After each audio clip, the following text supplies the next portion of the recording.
Voici le résultat de la comparaison des deux séquences nucléotidiques de la loupe V3 avec les deux types de nomenclature, celle en vigueur aujourd'hui en bas et celle avec la nomenclature et les indices de Condomax en haut. Voici nos deux séquences prises dans la base de données NCBI de la loupe V3. Alors, analysons ces résultats. Nous avons déjà parlé des mutations détectées par la nomenclature actuelle que la nomenclature de Condomax détecte en plus. Mais notons qu'il y a en position 3, 9,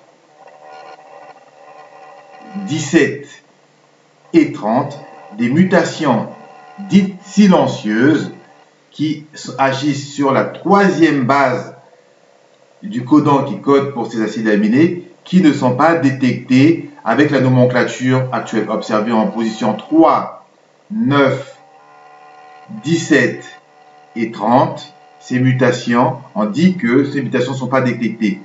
La comparaison indique que nous avons deux acides aminés identiques.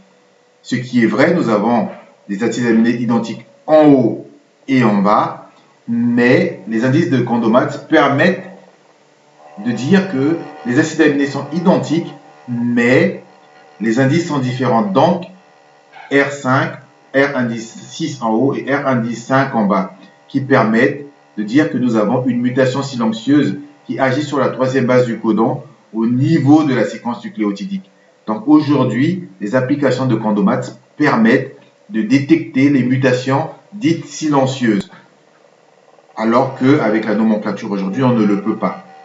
Au laboratoire, le biologiste, pour pouvoir détecter ces mutations silencieuses, est obligé de observer et d'aller nucléotide par nucléotide.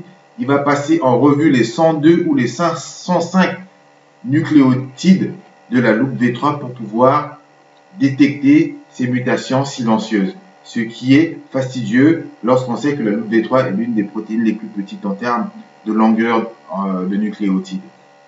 Voilà. Donc, voilà l'apport que, en plus que les applications de Condomax peuvent en apporter à la biologie moléculaire. Deuxièmement, observez que dans la loupe V3, nous avons des arginines R6 et R5. R6 et R5. R6 et R5 en position 30. Vous voyez que l'arginine est encodée par 6 codons. Pourquoi seuls les arginines R6 et R5 sont présents dans la séquence nucléotidique de la loupe V3?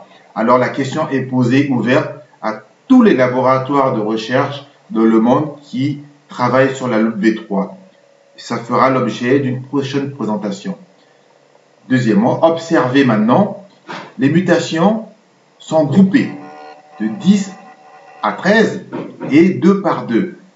Ce qui veut dire que dans la structure de la séquence nucléotidique, il y a des zones qui sont sujettes à des mutations et des zones qui sont stables.